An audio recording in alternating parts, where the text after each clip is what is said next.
What's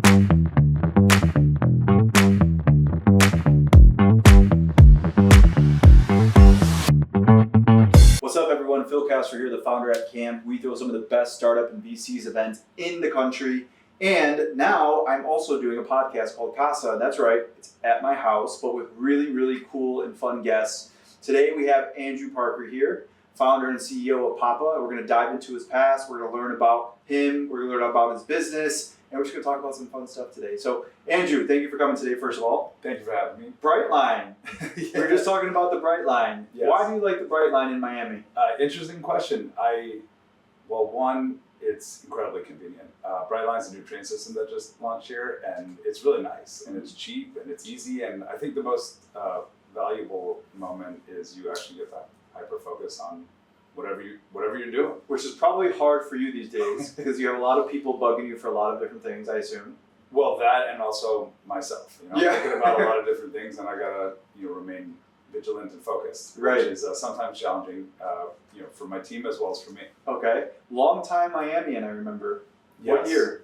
I moved to Miami in 2011. But Florida. I moved to Florida in 1992 when I was 4. Wow. Same year as Hurricane Andrew. Okay. I like to say 2 Andrews came that year. Both hurricanes. Both hurricanes. One less destructive to people, but one helping people. Okay, so. Cool. And so being down here, you obviously seen a lot of change. Talk about non-obvious change that occurred. Like obviously we know the architecture changed. Obviously we know the influx of people changed. Obviously we know the real estate market and prices went up and then are a little bit more stabilizing now. But what other changes happened since like 1992 or whatever you were Well, to go all the way back there, I grew up in kind of west of Fort Lauderdale in a smaller, relatively small town. Which is called? Not a small town, but it's called Plantation, Florida. Okay. Just like a little suburb west of Fort Lauderdale. Nice place, but that place actually has not changed. My parents still live there, and it's essentially the same. They do have a couple new pizza restaurants. Maybe they swapped out coffee, but mostly the same. I moved to Fort Lauderdale for 1 year, and then I moved to Miami in 2011. And Miami has changed dramatically since then, especially in the last 5 years since COVID. I mean, everyone knows that, but I think the thing that's changed that kind of doesn't go spoken is a lot of the people that moved to Miami were incredibly high talent, and so like an influx of high talent across many domains, not just like general, founder type talent, but general talent. And just good people that are open-minded, and I think it's actually been good. So the vibe, I think, is very strong. Okay. How do you get? Do you know Spanish? How do you get around, man? Un poquito español. I know Uber Spanish. Okay, Uber Spanish. Yeah. Well, thankfully, my wife is almost like a polyglot. She picks up languages very easily, so she speaks pretty decent Spanish. My grandparents actually, which I named my company Papa, they're from Argentina, so I'm technically of Hispanic descent. But on one side, right?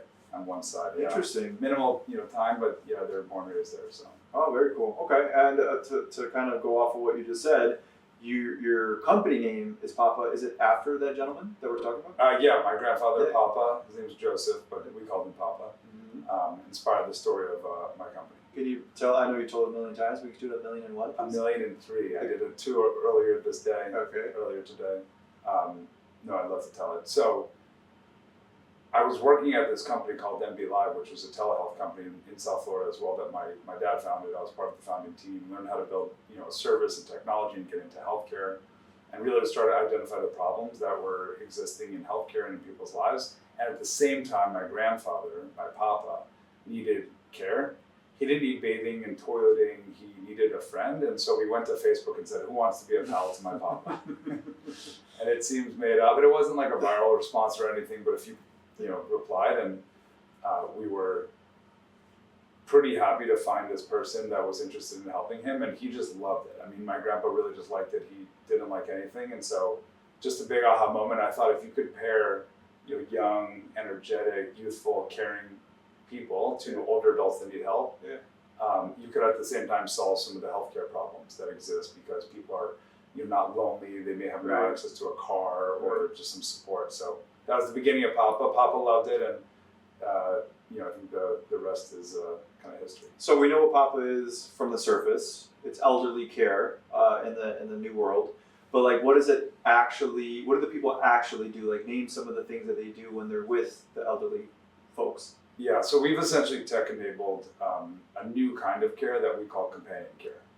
So we, just to separate like what we do versus what currently exists, like we don't do bathing, which is the traditional service. Yeah. Someone comes over, 30, 40 hours. We're more periodic help, for short programs. Someone will come to your house, spend time with your grandmother, hang out with her. We like to say hang out and help out, so they'll help her with groceries, they'll help her with some light housekeeping, they'll teach her how to use technology, they'll look at photos together, and then maybe the next time they come back they'll go to the doctor, maybe they'll learn a skill together. So they're really what we call pals, and so we've tech-enabled human connection effectively. It's almost like having a grandkid. Yeah, it is. It's like having an active grandkid that's like actually a part of their lives. And maybe they do have grandkids, but maybe those grandkids are far away, or maybe they're not around for whatever reason, or maybe they have dysfunction in their family. Who knows? But Or now all you of have those things. right. But now you have like a built-in caring grandkid that's nearby and accessible. That's spot on. When we started Papa, I was trying to explain it, and depending on how you explained it, it could have some oddities to it. And then I was just like, it's like grandkids on demand. There you go. And that's kind of what sparked Papa's early traction and brand. We got really good opportunity to like represent our brand in that way. And then later we started to expand to support families. We moved to family on demand. And then now we're much more polished. We finally created our own category, and now we could confidently say companion care in our industry, and people know what it means. And so that was like a journey of creating a new category. Okay. Talk to me about your first 5 hires at Papa. Who were they, and why were they important, or maybe not? Well, they were, I'll try to walk through them really quickly. Yeah. One is, actually, I didn't know who I was originally I was with my cousin, and then we were looking to hire someone. My cousin went and started a new company, and I was kind of by myself. And so I said, okay, I need help to do this. Like, I have certain skills, but I can't just do this alone. So I was literally on LinkedIn looking for smart people. And I mean, it's hard in Miami at the time. It was just like, shh. Yeah. Maybe not as much as today. Now it's, higher hit list. But, I was fortunate to come across this guy, Alfredo, and he ended up becoming my co-founder and helped me to hire our first employees. And our first employee, I think technically, was this person named Emily. Okay. And she was our call center person. She was helping with our administrative work. She was helping with scheduling visits on the phone. She was vetting pals. She was kind of a person that ultimately now we have scaled into technology to be able to support visits across the country. Yeah. So she was our first.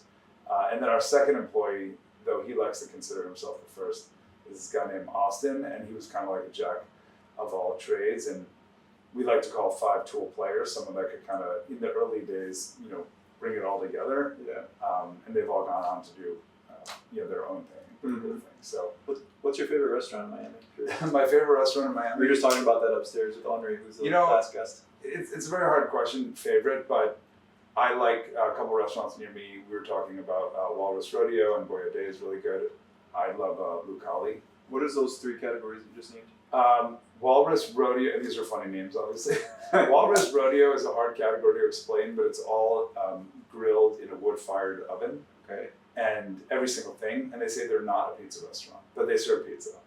And it's kind of kitschy, and they kind of got a hipster vibe to it, but they serve pizza, lasagna, so it's like Italian. Boya Day is like kind of like a French Boya Day. It's like a little bit more like hipster upscale Italian, and then Lucali is pizza. Okay. What do you think if you're visiting? I'm sure you travel a lot. What are like the top 2 or 3 cities that you look forward to because of the food scene? It can't be Miami though. No, fair enough. In the United States? Yeah. Okay. States. Actually, no. Let's open it up. If it's 2 or 3, anywhere. United States or abroad. Okay. I would say New York is still the number 1 in my opinion. Okay. I know there's a lot of debate about LA and other places, but I think New York. Kyoto, I would say, though not everyone likes the food, it's a little bit unique, but I think it's one of the best. And then Lima, Peru has, I think, some of the best food. Never been there, always wanted to go. They have really good high-end restaurants, but they also have like these interesting taverns that sell ceviche, and if you go to Cusco, it's kind of up in the mountains, and there's this unique food. So little outside the typical. I gotta go there, so when I do, I'll hit you up for some. We love traveling, my wife and I. Yeah, how long you guys been together? We just got married in May, and wow, we've very been together recent. for about 5 years. Yeah, pretty recent. Congrats. Thank you. What is the biggest change? What do you feel? The biggest change is just people keep asking me like, how's it to be married? I'm like, amazing.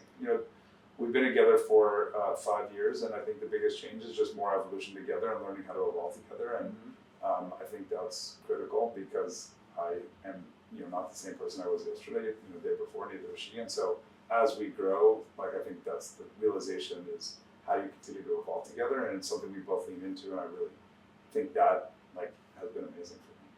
And she's crazy enough to date An entrepreneur. an entrepreneur and then marry an entrepreneur. It is very hard to marry is. an entrepreneur. Right. My dad's an entrepreneur, my uncle's an entrepreneur. Oh, it's in the bloodline now. It is. For you, at least. It is. Are entrepreneurs made or born or made? What do you think? I want to say the energy for an entrepreneur, maybe in part, depending on what type of entrepreneur, is born, I guess you're saying, and then made is probably part of it as well. But I think if you don't have that right energy innately, like born with it, that's my guess. But also I'm using my own Biases. experience. Yeah, like my high energy. Just want to get more out there. Introvert or extrovert? Me? Yeah. I think extrovert. I think so too. Yeah, I would be shocked. I mean, I tried to pretend to be an introvert, but people just didn't buy it. Yeah. Okay, so going back to Papa, you guys are staffed at how many people, and the last valuation was over $1 billion, but what was the actual number? Like the last valuation is 1.4 billion. 1.4, and then how many people now? We have about 250 employees. 250. Yeah. How many of those are call center people? I'm curious. About 140. 140 people, a good amount of people. Are they all locally U.S. or are they scattered all over the world?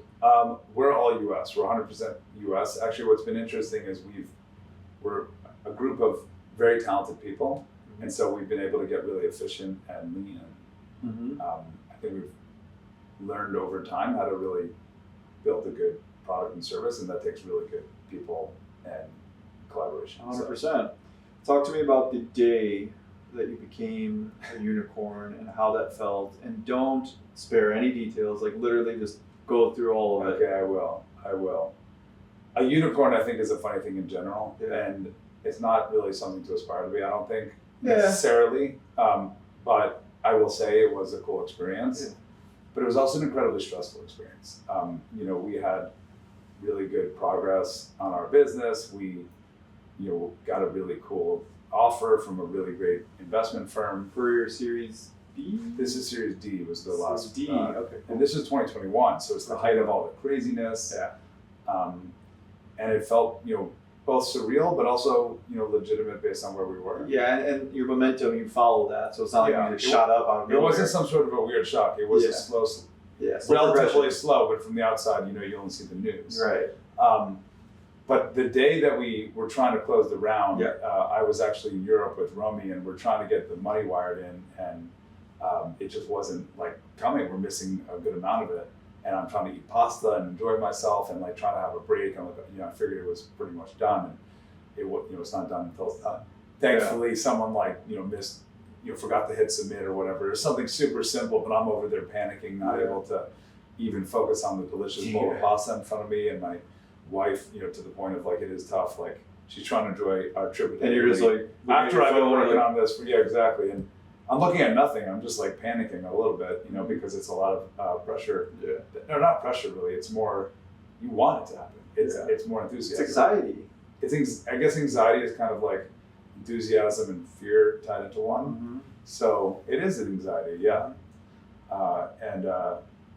then once you, oh my God, it cleared it, and something happens, and you just we walk around Rome, and I'm just floating around. Your mind are just and then you just get back to work. You just get right back. Yeah, it's short-lived, but it's still just cool to talk about, Yeah, it made me feel kind of uncomfortable, to be honest. Us in the news about how much money, and people start acting slightly weirder around you. And, but I've mostly had the same friends and group of people that I've known since I'm little. So the second they stop, poking fun at me is the day that I know I've lost that for real. Come on. Yeah. One little jab.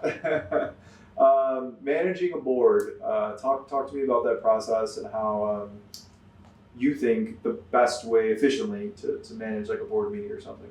To be honest, it's a very difficult thing. Yeah, and that's what I'm asking. It's a learning process that I think I'm learning better and better and better over time. And I think it's a very critical thing that probably many founders don't think is as important. You know, I started this company, it's my company, like what are you going to tell me what to do? But then if you just kind of take a step back and realize you chose these people, they chose you. And so you're in this partnership to develop something meaningful, and you know, you have to align on what meaningful is. But I think the key with a board and with a team and with a relationship and with anything, and it's kind of simple, it's just like transparency, like doesn't mean like me. It's just like, here's what I'm thinking, here's what I think you're thinking, alignment on understanding. And if you do put the work into those things, you actually could get a lot of value out of these board members. And so depending on the board's skill, are they financial background, are they growth oriented, are they operational oriented, are they strategy, are they technology, et cetera, et cetera. And make sure everyone knows what their role is, and you get to lean in together that way. So transparency, I feel like it's more of an obvious answer. So let me rephrase the question. How do you run your board meetings? You start with what's on fire first, your asks second, KPIs third? We try to actually limit as much, kind of reporting the news. We are updating our board on a consistent basis, so it's not like no surprises. Nothing that happens at the board meeting do they not already know. They're up to date on our pipeline, on our progress, on our burn metrics. Right. And I used to feel a little bit uncomfortable about that, but then I realized it's just so that we could all be aligned and help each other. And so, fiduciary responsibility. Yeah, and then exactly, and then they can help me make good decisions because I may have blind sides. I'm an optimistic founder. I'm really excited about what we're doing. Sometimes it's hard to see around corners on something that you're in the weeds all day on, and so just having that perspective. The way I run it, literally is I meet with each one of them individually on a pretty consistent basis. I meet with them together, sometimes pre-board meetings, just if there's a specific topic that is, dire discussion, kind of important to talk about at that time. But the meetings themselves, we've gotten pretty good about it, and actually my board members helped us to figure out how to do this. Like, I don't know everything. I just started a company. I don't know what anything is. Like, everything I do is for the first time, like over the last 7 years. Sure. And so like they can give me guidance. So we just go through the two most important things at that exact moment. And we try to remove everything that is not those two things, and we're getting better at that. But like human nature, people throw things in, and you have to be very disciplined as a group. And that's why it's good to be aligned. So you could say, hey, no, like today we're talking about how do we get, how do we 10x our revenue? Or how do we, how do we provide more ROI to our customers? Or those could be the two topics. Or how do we improve margin? Like there was a year where margin was bad. There was years where margin was bad. Journey of margin improvement, which now it's really great. But that's because the one or two topic we were talking about for a year was margin. Revenue models. Talk to me how that looks, because I don't even know. So Papa has a unique business. We sell to health plans. Okay. And so health plans. B2B2C. It's B2B2C. There you go. Health plans typically are buying our service as a program for their members. Their members are typically old, but it's through large insurance carriers. And recently, in the last maybe 8 months or even last 6 months, we've really started to take our product, which we've spent 7 years perfecting, which you're never done perfecting, but it is a very scaled solution. It's a national platform. It's available in all 50 states, and we can scale up and down markets really rapidly. And so clients really like that, our health plans.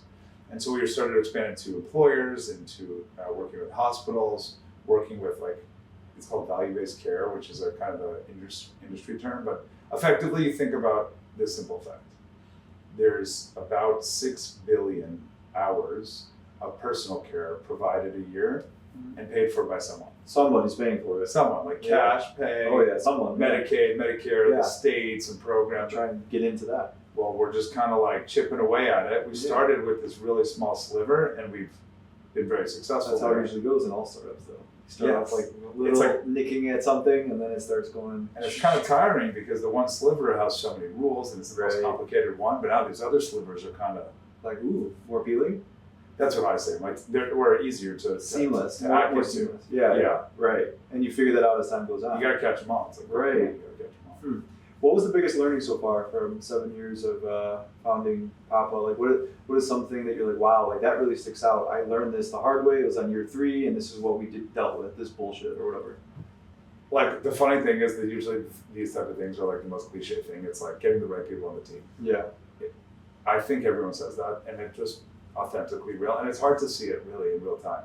Yeah. Like I'm interviewing you right now, let's Yep. say, and I meet with you, and you're great, and like you have every box checked, and then you start off great, but then you have some sort of a personality flaw when you start, being dishonest or creating silos or building kingdoms or whatever version of that you end up doing, and it's hard to know in advance until you've seen it or experienced it. So I think a big lesson learned was the experiencing kind of what good looks like and what bad looks like and kind of all the in-betweens, and it's not binary. It's like you may be a really good engineer, but does that mean you should work at But college? is that identifiable? Do you have to use intuition, or is it literally just time? Because even if I'm great, let's say you're hiring me, I'm great on paper, and I do great in the first interview. Like, how do you stop that? To be honest, I'm not that good at it. Yeah, And but you have people that are though. well, we've created a system that allows our company to be good at it. Ah. So over time, you systemize everything. Yeah. But it's just like, when will you get to that point when you get to automate something? Yeah.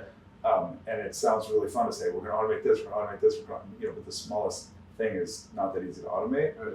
And so over the course of 7 years, and ideally in 10 years, total, we'll have everything will be So what's the automated. systematic approach? Well, I think it's really about understanding what you're looking for in the candidate. And so there's typically, can they do the job? Like if they're an engineer, do they fit personality? Do they have the energy? Do they want to be here? Do they get our mission?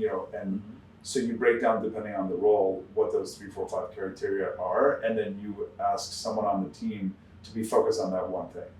And so if I'm interviewing you, I may interview you for like energy and mission and opportunity and like ability to think outside the box. Yeah. Versus, someone on my biz ops team may interview for like your technical capabilities and ask you to do a project specifically to like how you think with numbers. And so we go through all those exercises, and I will say a lesson I learned was you can't fake that. At least from my experience, Yeah. I would try to do it on gut before. Mm-hmm.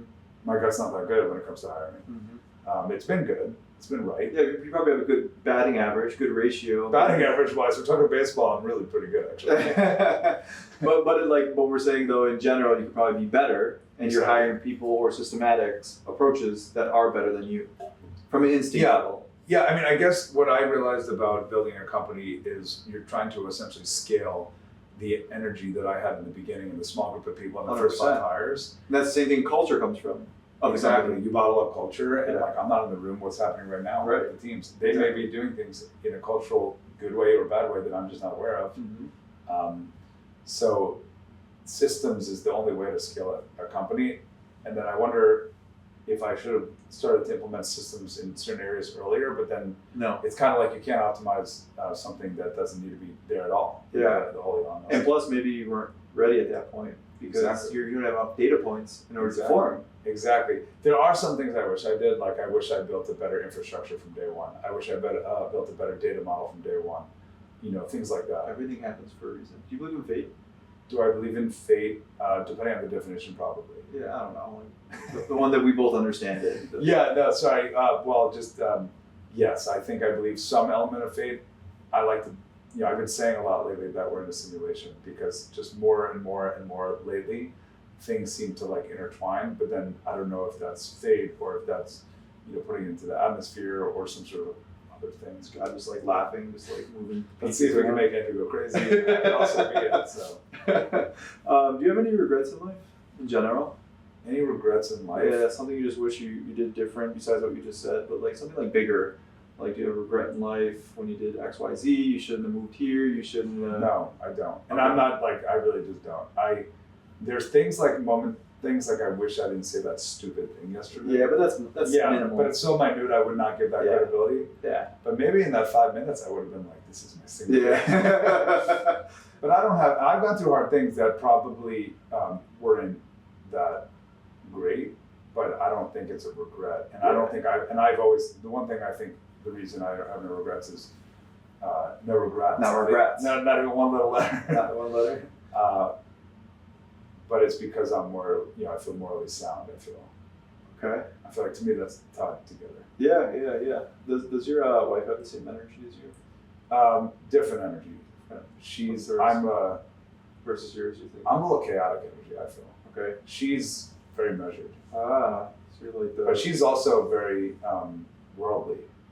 Okay. Way more than me. Like spiritually and all that. Spiritual, but in a way that is very authentic. I was mentioning she grew up in this very small town in Israel. Mm-hmm.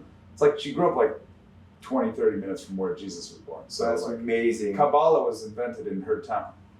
And it's a very small spiritual place. Makes sense now that so she has this worldly Kabbalah style. Naturally. Which is amazing. I think it's really, really beautiful. So, right. Honestly.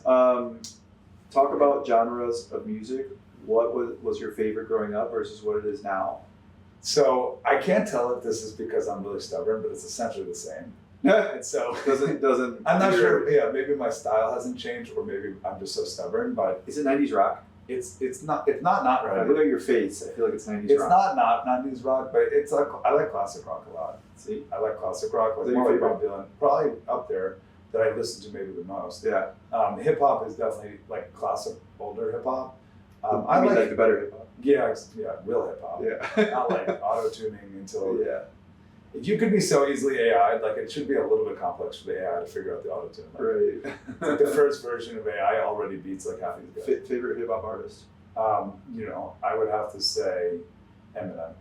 Though, yeah, I would have to say Eminem. He's the best rapper. He's a great lyricist. Yeah. I like J. Cole too. Okay, that's a good one too. Yeah. I like it. So the last event you're at of ours was at Showcase in Surfside. You mentioned something that I've actually mentioned before to other people, and it's something that hits home because I feel like it's just an amazing thing to do as a founder, even if you're running a wildly successful company, and you already know what it is. It's cold call. Why do you cold call today? Because I know you don't have to cold call today. It's funny you say that because I kind of forgot that I mentioned that. Mm-hmm. And yesterday to my CFO, he's essentially my partner, I'm literally just my job. I'm like trying to figure out what my job is sometimes. Yeah. I'm like, my job is cold calling. It still is. That's the funny part. My industry is essentially really tied to distribution. And so you have to get agreements and contracts with massive organizations that manage most people in the country. So there's 10 health plans that manage 80% of Americans. 10 health plans that manage 80% of Americans. Wow. Okay. Which is a whole different topic, but and interesting.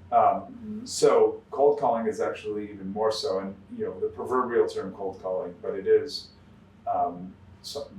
many times cold outreach. I mean, I think it's really important, especially in today's world where it's hard to meet new people. Where post-COVID, I was talking about the other day, like people are generally less around people, just overall. Yeah, to a certain extent, like a percentage for sure. Yeah. It's just overall, there's less in-person interaction, I think. I would guess, period, but we could look into it. And so I think, to be able to outreach to people in some way and interact with people in a very human way is really critical. And so, cold calling is a good form of that. And there's no job too small for, founder. I think Jensen has popularized that. My dad told me that every day. I think that's a common entrepreneurial requirement. It's like, but that's not feeling more new wave of thinking, to be honest. It's funny that your dad, who I'm guessing is a boomer, talks like that and believes in this concept, because I feel like an old school, especially lifestyle businesses, they don't think like that. They don't say stuff like that. Yeah, you're probably right. People are lazy. Yeah. People are lazy. People think there's some sort of a clique. I remember when people said, how'd you get into all these newspapers in the beginning? I literally cold called the newspaper. Right. Be like, hey, this is what I'm doing. That sparked it, and that, not everything's a cold call, but most things started from the foundational for almost everything in my company probably started through some sort of a cold call that got me an introduction, that got that person an introduction. And you do have to build your network, and it's not about networking, it's just about being a useful person in the community. I feel like cold calling is just absolutely amazing because 3 reasons. Like the first one is you get thick skin. A lot of people just maybe don't want to talk to you because it's an unexpected call. It's a cold call. Yeah. The second thing is you get to talk to your customers and stay close to them. So whenever you want to build something meaningful, you have to know what your customers are looking for, want, their pain points, etc. And the third one is sometimes you have positive, delightful conversations from this, which you wouldn't have had if you didn't pick up the phone 5 minutes earlier. Exactly, and it's easy to interact with people. Cold call, it could be a message, could be an email, could be a mailer, could be whatever. But I was just at this conference, Health, HLTH. It's a huge healthcare conference. Like every single person goes in healthcare. And a funny way, what I did is because I've known people so long in this industry, and I want to meet people, certain people. And so you're sitting there, and there's just this corner in Vegas, and people are going left and right and left and right. They're passing you, and so anytime I saw someone I kind of knew that I do know, hey, we haven't got a chance to talk. I'd love to talk to you for a second. And I literally just did that last week. Most of these people I now know because I've been doing this like form over many years, and again, in my industry, it's so small, and it's kind of like the same with like raising money. It's like it's kind of small, like you become like something, and then you quickly have the whole industry taken over. Yeah, I feel like there's like a very small, even though it seems like sometimes, especially people on like Twitter and LinkedIn, that it seems like a really big world of founders raising capital and stuff like that, seemingly, from the headlines and all that. It's a really small world. There's not like that many people that are raising capital. It's small compared to people that live in the United States of America or the world. And like, you can shoot your shot. Like, I think there's an opportunity for everyone. Would that be on your gravestone? No. What would be on your gravestone? On my gravestone? Yeah, like the one sentence. It probably wouldn't have a sentence. You would? Yes, it would just say Andrew Parker. Do you have to have something in your gravestone? I think you do. I'd be like, that's a funny question. I know it's a good question. It's just, you ever thought about that, huh? knowing me, I wouldn't put anything because I think that it's just not. You're like, I'm a minimalist. I'm a minimalist. I even die. Don't even spend it. Yeah, I'll die a minimalist. I'll die. Just throw him in the lake. We found a body. No, he wanted to be there. Like, no, you're being cheap. I should have splurged a little bit more. My grandpa, like he always said, I have a nice weekend, so like we had some element of that, but that's funny. I should think about that. I just read Benjamin Franklin's book. You shouldn't think about that. This question is just out of nowhere. I won't think about it. This is how I come up with random stuff. I like the random. But Benjamin Franklin, I just read his book. Very good book. Very, very smart man. Interesting guy, obviously. Saying nothing everyone doesn't know. But I think his said something like printer. I like that. Yeah. Yeah, like he just thought of himself as a printer. What was your favorite book that you read in the past, like, let's say 2 months? Benjamin Franklin was probably up there, but it took me like 6 months because it's dense and it's boring, to a degree. And I can't read those books. it's hard, but I want to read about it. I can't do it.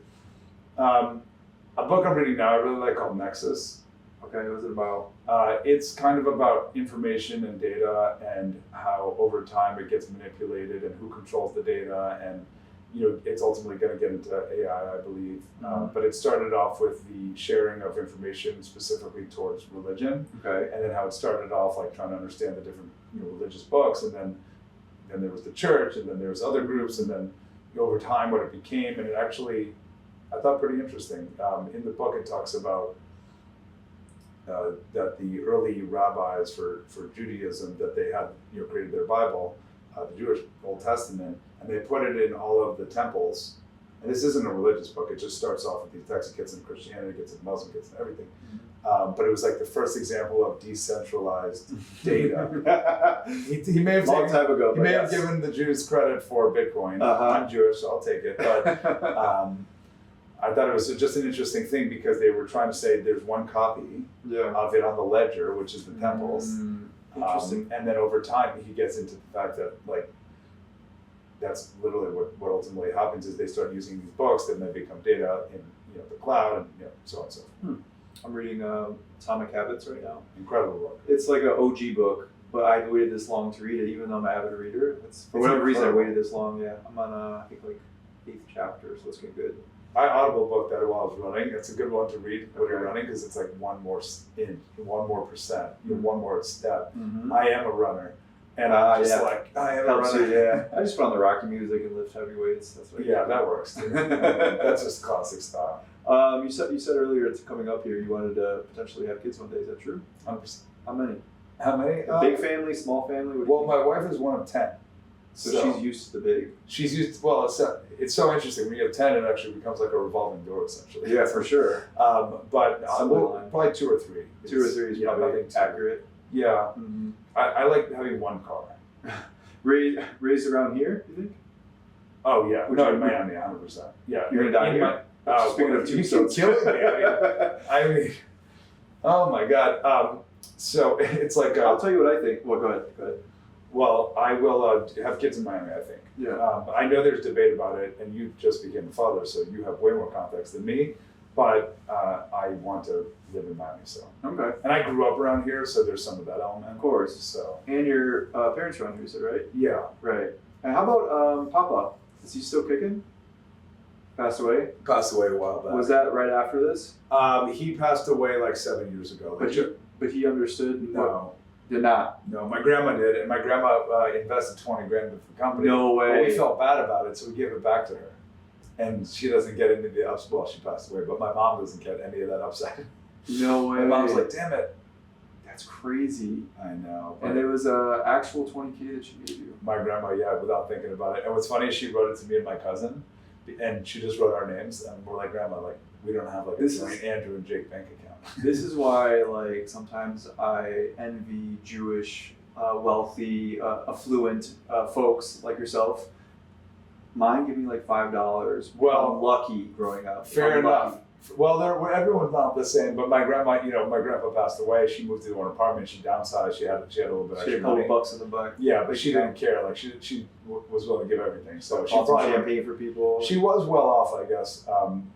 When she moved from Argentina to America with no money, my grandpa started a construction company, and he's interested. He's Hispanic Jewish, so. But he was an entrepreneur too. Yeah, you told me. Remember the bloodline talk? Well, yeah, and on multiple sides. Multiple sides. Some tech companies, some doctors. Yeah, I never had anything like that. It's interesting though. It's good and bad, you don't. There's a lot of A personalities. Yeah, for sure. The dinner table was probably interesting at Thanksgiving. Okay, see you later. What's the one thing that you learned about hiring that you wish you would have known 5 to 10 years ago?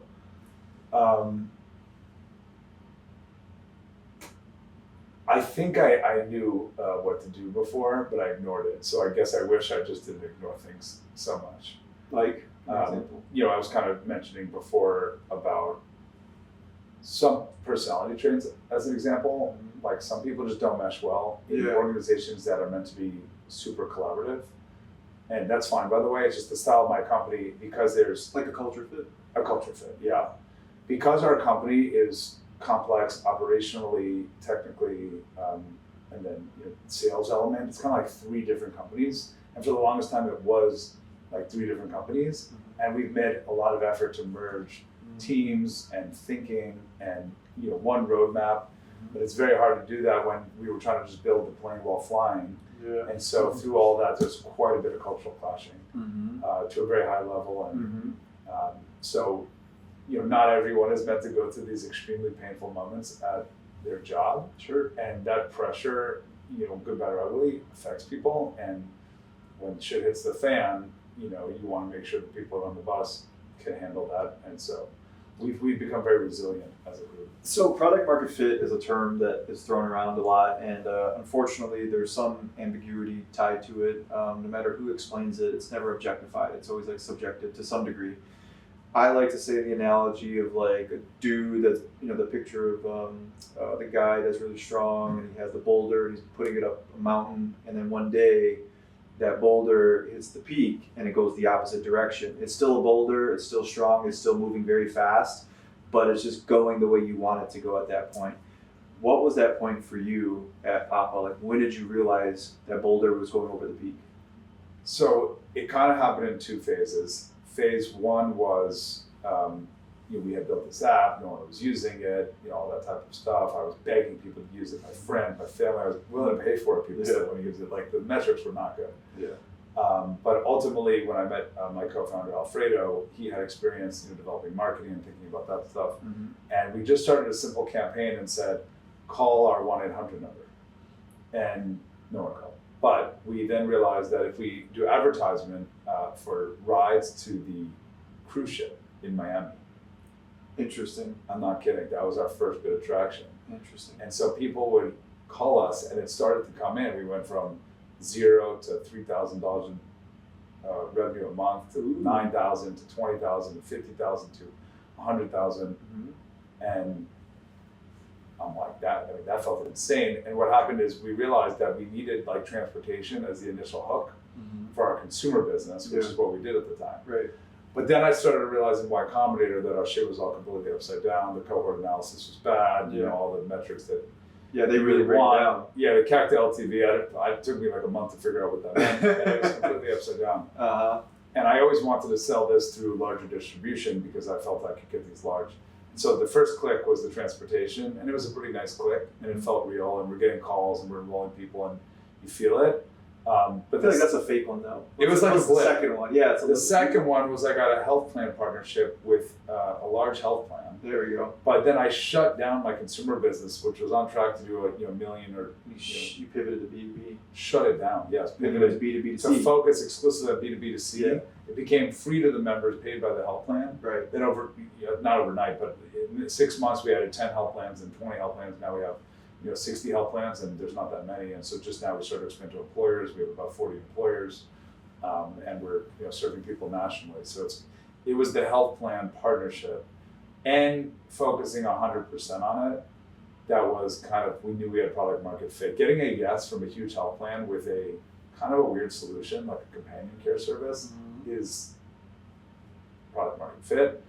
But then not always now, because the whole world in healthcare has changed. So there's other elements where it's like you go forward and then you go backwards. But if I met you in 2017 and you told me what you were building initially, I would have told you what was going to happen. I would be like, you're going to go B2B to C in probably the next year. Yeah. And you wouldn't have believed me, or you would have? I would have believed you, because that was part of my game plan. I actually was just excited that consumer got traction. I was shocked by it because I wanted the idea of being a consumer founder. I thought it was cool.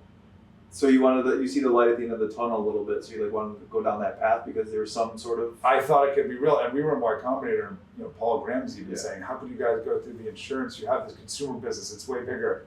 And he's sending us emails in the middle of the night. You shouldn't do this, and we're like, "We're going to do it. We're going all in on health plans," and that's been a good decision. Yeah.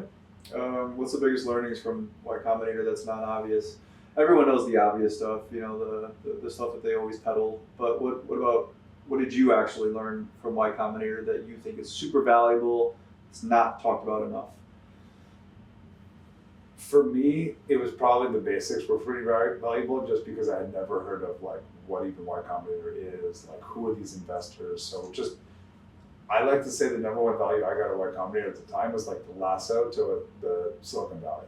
Like I now had that door opened, and I now knew a lot of people in the Valley. And when Pop was through Y Combinator, we were probably one of the top companies in our cohort. Yep. And we raised from really prominent investors, and so we got exposure to the whole value. So exposure, I think for me, and maybe that's either obvious or not, but I think most people kind of get that. But for me, it was especially good because Miami, there was no real back then it wasn't investor community. Yeah. The second thing though was like it just pushes you. Like it really just pushes lights you. a fire under your ass. Because you have to hit these metrics. Or else and you're in a room and I'm like, why the hell is that guy over there getting 20 grand? I want to get 20 grand. I'm calling off straight up. If we could get 20 grand at least, I mean, maybe we'll get 21 grand, and like every week you're being held at a really high standard. So I think it helped us realize that you could like push your standards to a higher level. We used to have like road to 50 visits a day. Now it's like much larger number. But it's kind of fun because at the time, like all day, every day, we hyper focus on just getting to that 50 visits, and then it became 100 and 200 and so on and so forth. So I think that like obsessive push and pressure to be really impressive for demo day is probably one of the better things. Well, it's like good social pressure, and you're building with some of the smartest minds in the world. Yeah. So what is that going to do for you? Yeah, and it was a unique experience for me because I was like an odd man out. Like Alfredo and I didn't go to Ivy League school. Yeah. I didn't know what cohort analysis was. It feels like a basic thing for every startup founder, at least now, maybe. Yeah. And so I think getting exposed to that was really good to us. But funny enough, I think the rest of the groups, there was comments about like our ability to like sell and pitch and get on stage and interact with people with some skills that maybe the average person at YC at the time didn't have. So it was a nice marriage. What year was this? Is this back when they were doing the 125,000 or 7%? Was that still the number? Something like that, yeah. I don't know what they do now, but it was 2018. 2018. So yeah, I think it It was. was a year before COVID. It was the 2-3 classes before COVID. Oh, okay. What was the average age of the founders in the cohort? Probably like 28 or something. 28-ish? 26. Yeah. Okay. I think Alfredo and I were. I was 30 years old. Yeah, actually, you're so just I a was. couple years older. But Alfredo was a little older, but yeah, not that much older. Yeah, but no like 50-year-olds or 15-year-olds or something like that. There was some 18 or 19 years old. Really? Yeah. You know the Mark Cuban Drug Plus company? Yeah. The guy. The big pharma one? Yeah, that guy was in my cohort actually. Oh, cool. Alex, he's amazing. He still runs the company with Mark Cuban, but they Oh. changed, Mark like bought it, or I don't know exactly. They But did something to it. yeah, and I just thought that was amazing because he was just in our class thinking about this like new approach to pharmacy. So we had pretty good healthcare people come out of our group. Okay. It was it has to be all healthcare or is it like agnostic? YC is generally not healthcare. I mean, Right, I understand, but I'm saying like for you specifically, your cohort, it can be anything, correct? Yeah, Okay, yeah. just Yeah, making sure. I just happened to be healthcare, Yeah. but at the time we were one of the only, really healthcare, and I believe we're still in the top 100 YC companies. Yeah? Pretty sure. Ah, I think maybe number 60 or so. fact check that. Safes. Talk about safes. Did you use one or no? I used the safe, which was funny because at the time we were using convertible note. Yeah. Safe was like kind of new to me. It was new. And So I there didn't definitely know- wasn't pre and post back then. It was just a regular safe. It was so funny. I was with my co-founder in a bar right after YC, and we had signed like a safe, and I'm like, oh my god, I think we just gave away our company. Hey, like what does this mean? I misread it, and I'm like, oh no, we're good. And then we just drank a beer. Yeah, I think we're good. pretty sure. Yeah. Actually, what's funny, I was right here, like right behind where we're sitting, when I applied to YC, and I had accidentally uploaded the wrong video. So Oh, 2 weeks geez. later, I had to bring it down, which put me. Now my application was late because you have to choose to take it off Uh-huh. and remove yourself from the line. And so I chose to go down because it was just the wrong video. It was like Yeah. insane. I wouldn't have. Yeah. And I posted, and I went to Las Olas over here. What place did you go to? What was your like stopping ground? Back down in, there? well, I haven't been here in a while, Long but time. back in the day, there was a primary spot was American Social. Oh, is it open today? Or? It's probably open, and they call it AMSO. I don't know if you've been there, Yeah. but it was a Florida State guy where I went to school.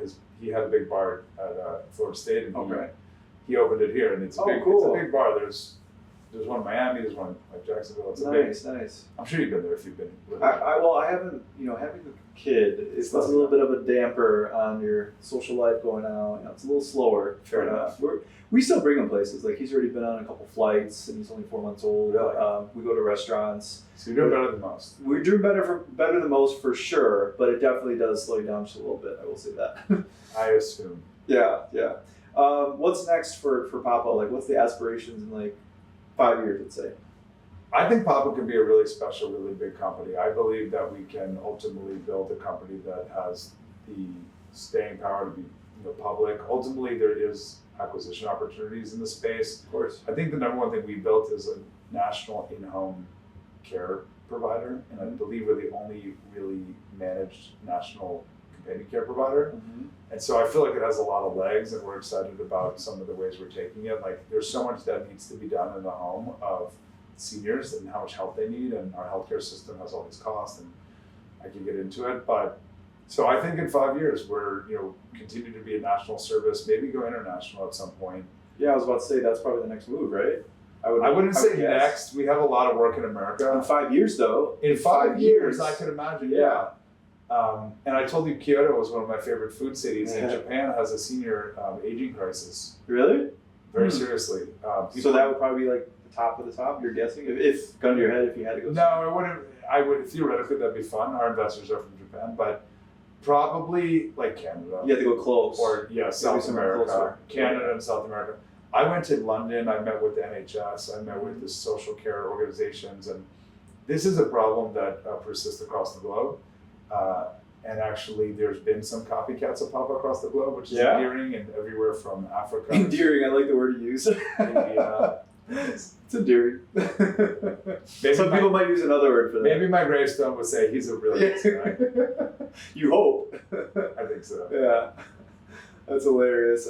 What's one controversial take that you have? I know I put you on the spot. No, it's okay. I'm trying to think of one. I could tell you think while I'm talking. On the last conversation we just had with me and Omri, we were talking about how we rather rent than buy usually as an entrepreneur. That was a controversial take. Some people might say remote working is a controversial take.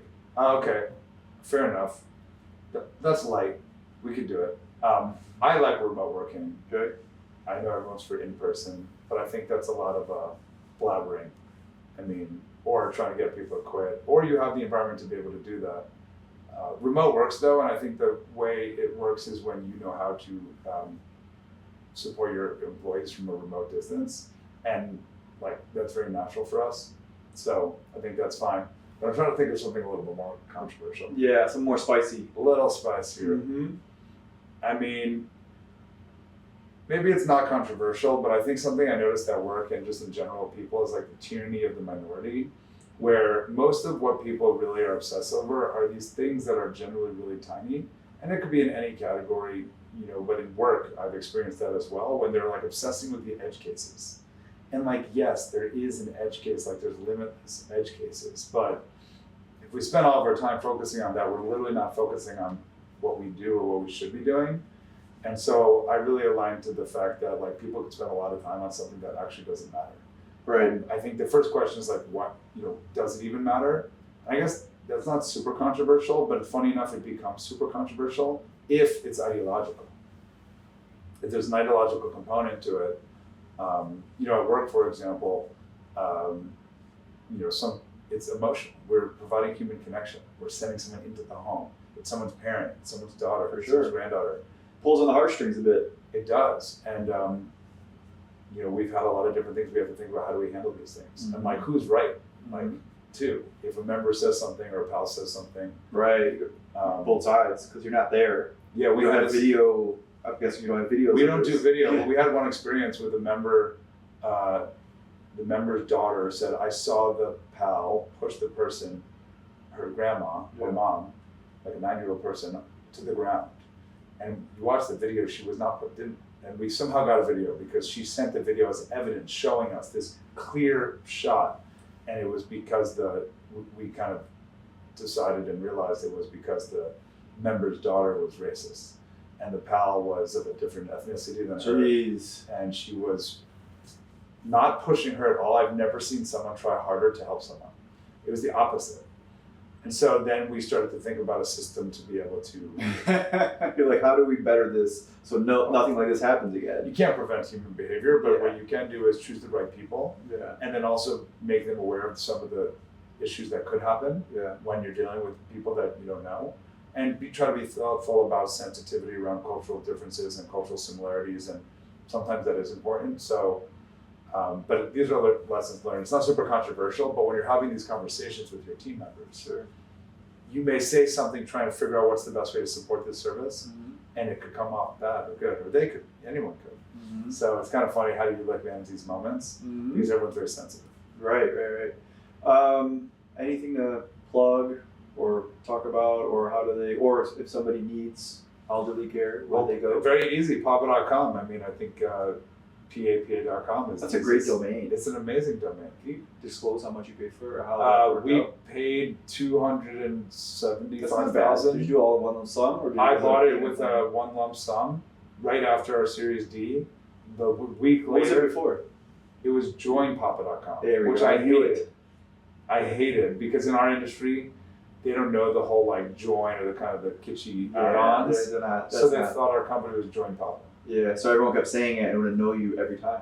every time. They're like, "Oh, you're the CEO of Join Papa." Oh my god, I know. I'm like, yeah. Okay, so 270, one lump sum, and now you have that name forever, or for a very long time. When I say Well, forever, assuming we keep paying for it. but yeah, that's we true. will. What is have you made a frivolous purchase from Capital? And not that bad. I mean, that's on the more higher end Of side, course, but it's yeah, not frivolous. But you guys are already yeah, kind of and that further. wasn't frivolous. There's things I wasted money on, but it wasn't frivolous. It was just a bad financial allocation decision.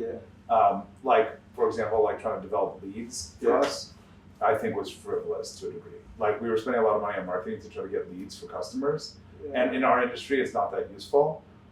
We also, but not like anything ridiculous. We did one frivolous thing, which is throw a big company-wide party on the rooftop of Papa, but we did just close $150 million. Yeah, that's also just one. And I wouldn't say that. I know. I'm very, to the ground when it comes to this. My dad's a founder, as I mentioned. He said there's 3 rules of running a company. Don't run out of money. Don't run out of money. Don't run out of money. So I'm very cautious. Yeah, runway is everything. But you don't want to be too cautious. You want to allocate capital. How much runway do you have right now, would you say? If we do everything the way we hope to, which I'm expecting we will based on a lot of thought process, we will not run out of money. We'll be profitable in about a year. Yeah, but how much runway do you have? With that, we have unlimited runway. But if we want to invest a lot more, we still have a lot of runway. Yeah. Either way you look at it, runway is infinite. Well, if our margin explodes or we lose all of our customers, that wouldn't help the margin. No, but we're fortunate to make really good decisions with capital. Like we raised money at the best time, and then we were thoughtful about making sure we don't run out of it and lowering the amount we spend and increasing our margin. Our margin went from negative 20% to positive 35%. How? 2 main things. There was 2 levers, I guess: lower costs or increased revenue per hour is how we think of it. Mm-hmm. And we did both. So we added a lot of automation. So we were at level 0 when I started. Now we're at level, I would say 7. My CTO would say 5 or 3 probably if he's listening, but he won't listen to this. But we've taken that, so that's helped a lot, and just better overall management of processes and operations. And then on revenue, providing more and more value over time. We started off at 20 an hour, now we're almost 50 an hour. 20 an hour, as in they pay you 20 an hour? The health plans. Yeah. Now they pay us more like 50 an hour. Oh, wow. How do you get to 100? Is that possible or no? It is. You provide much more value. They're not right, gonna but how do you provide much more value to get to 100?